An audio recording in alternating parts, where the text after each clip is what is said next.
कुरान शरीफ को हिलते हुए क्यों पढ़ते हैं? मुफ्ती सलमान अजहरी साहब हमको इसके पीछे का कारण बताएंगे। हमने तो ना सिर्फ वीडियोस के अंदर ही कुरान शरीफ की तिलावत करते हुए देखा है और वज्रासन में बैठ कर के कुरान करीम फुरकान हमीद को पढ़ते हुए देखा है। मन ही मन में जो स्मरण होता है उसकी बात मैं कर रही हूँ। हे हाय हेलो नमस्ते जी, सत श्री अकाल, अस्सलामु अलैकुम। मैं निधि शर्मा इंडिया से, और मैंने कहा वज्रासन में मतलब जो लेग्स फोल्ड करके कुरान शरीफ को पढ़ा जाता है। यूजुअली आई गेस मैं पूरी श्योरिटी के साथ नहीं कह सकती क्योंकि मुझे इस टॉपिक पर इल्म उतना ज़्यादा नहीं है। हाँ जी, तो आम तौर पर लेग्स फोल्ड करके यानी वज्रासन में ही कुरान शरीफ पढ़ा जाता होगा शायद, क्योंकि हमने वैसे ही देखा है। अदरवाइज जैसे सनातन धर्म की जो धार्मिक पुस्तकें हैं उनको जब पढ़ते हैं तो आलती पालती मार के या फिर कमल आसन में बैठ करके पढ़ा जाता है। आप मुझे कमेंट सेक्शन में बताइए आपका धर्म क्या है और आपके धर्म की पुस्तक को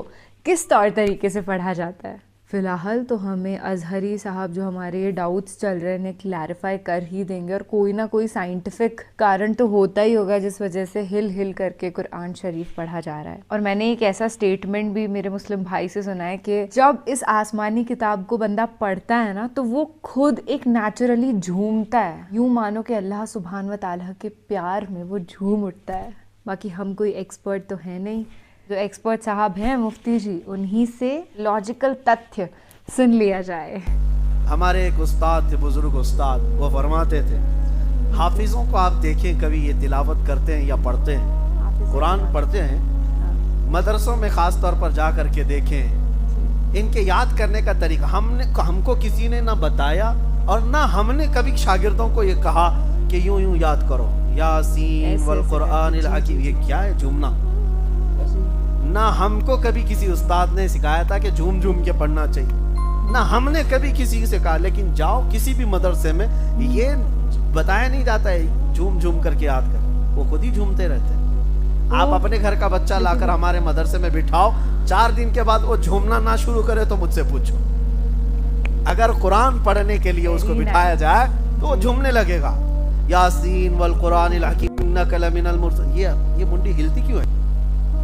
ये शेक क्यों हो रहा है? ये पूरी बॉडी क्यों हिलती है? इसके मुतालिक हमारे एक बुजुर्ग उस्ताद हैं, उन्होंने फरमाया था कि जब कुरान की पहली आयतें उतरी थी गारे हिरा में, पहली आयतें इक़रा से लेकर अल्लमल इंसान मा लम यअलम तक, तो ये 5 आयतें जब उतरी थी तो मेरे आका की पूरी बॉडी हिल गई थी। नबी पाक सल्लल्लाहु ताला अलैहि वसल्लम झूम गए थे। इन आयतों का बोझ था या ये इस अमानत का असर था कि हुजूर पाक सल्लल्लाहु ताला अलैहि वसल्लम हिलते रहे, हरकत करते रहे। वो हमारे उस्ताद फरमाते हैं उस हरकत का असर आज तक है। जो भी कुरान याद करता है खुद ही हरकत करने लगता है। वो असर आज तक मौजूद है। जो भी कुरान पाक आज याद करता है वो उसे बताने की जरूरत नहीं, खुद ही हिलता रहता है। ये कुरान पाक। दूसरी बात मेरे अजीजों, इसकी तारीख मुझे आज बतानी थी, मैंने शुरुआत ये बताई। गारे हिरा से इसकी आयतें शुरू हुई, पहली 5 आयतें, फिर सेकंड मर्तबा में 19 आयतें आई सूरह मुदस्सिर की। अल्लमल इंसान मा लम यअलम तक पहले बार नाजिल हुई। उसके बाद दूसरी बार जब जिब्राइल अमीन अलैहिस्सलाम आए तो ये लेकर के आए, या अय्युहल मुद्दस्सिर कुम फअंज़िर व रब्बका फकब्बिर व थियाबका फतहिर। 19 आयतें फिर नाजिल।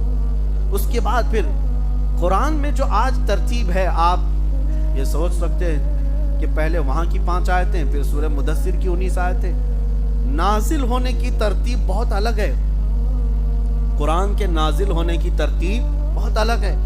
आज जो हम लोग पढ़ रहे हैं सूरह फातिहा, उसके बाद सूरह बकरा, उसके बाद आले इमरान, या जिस तरह आयतें हैं, ये जो आज तरतीब है तो किसी के दिमाग में ये नहीं आना चाहिए कि ये बाद की बनाई हुई तरतीब है, लोगों ने इसको अपने अंदाज से यूं जमा कर दिया। नहीं, नाजिल होने के एतबार से हुजूर करम सल्लल्लाहु ताला अलैहि वसल्लम जब लिखवाते थे कुरान, कातिबाने वही जो सहाबा थे, कई सहाबा थे, कुछ चमड़ों पर लिखते थे, कुछ पत्थरों पर लिखते थे। नबी पाक सल्लल्लाहु अलैहि वसल्लम खुद फरमाते इस आयत को यहाँ लिखो, इस आयत को यहाँ लिखो। तो हुजूर अकरम सल्लल्लाहु अलैहि वसल्लम खुद बयान फरमाते, उसी एतबार से ये सूरतों की तरतीब भी रखी गई और आयतों की तरतीब भी रखी गई। लेकिन कुरान अजीम جس طرح میرے آقا صلی اللہ علیہ وسلم کے زمانے میں نازل ہوا تھا اسی صورت میں آج تک محفوظ ہے. آج تک قرآن پاک محفوظ ہے. اب چلیے دوسری بات میں آپ کے سامنے رکھتا ہوں. حضور صلی اللہ علیہ وسلم کے بہت سارے معجزے ہیں. چاند کے 2 ٹکڑے فرمایا حضور. مانتے ہیں کہ نہیں مانتے؟ بالکل مانتی ہوں. سورج کو حضور پاک نے پلٹایا. تسلیم کرتے ہیں کہ نہیں؟ یہ نہیں پتا. میرے آقا صلی اللہ علیہ وسلم نے انگلیوں سے پانی کے چشمے جاری کیے. مانتے ہیں نا حضور کے یہ معجزے؟ لیکن دیکھا ہے آپ نے، آپ یہ معجزے جب غیر مسلموں کے سامنے کہیں گے تو کہیں گے ہمارے بھی بڑے لوگ ایسے سب کر کے گئے. وہ پہلے کی باتیں کہیں گے، وہ نہیں مانیں. لیکن میرے عزیزوں، تمہارا سینہ فخر سے چوڑا ہونا چاہیے. آج تک میرے آقا صلی اللہ علیہ وسلم کا زندہ معجزہ کوئی ہے تو قرآن پاک. یہ چیلنج پہ چیلنج دینے والی کتاب ہے. اللہ نے اس میں چیلنج دیا ہے ان ظالموں کو کہ لاؤ، اگر یہ اللہ کی کتاب نہیں ہے تو ایسی ایک کتاب تم بھی بنا کے لاؤ. پوری کتاب نہیں لا سکتے تو ایک سورہ بنا کے لاؤ. سورہ نہیں تو 10 آیتیں بنا کے لاؤ. کون سا بڑا کام تھا یہ؟ 1400 سال سے کیوں نہیں کیا؟ نہیں کر سکے. بعض لوگ ارے اب تو ٹیکنالوجی کا دور ہے، کمپیوٹر کا زمانہ ہے، بنا لیتے.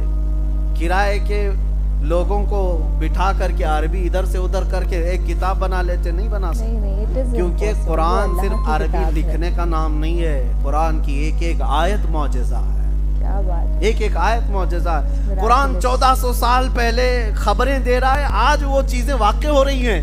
تم کیسے خبریں دو گے؟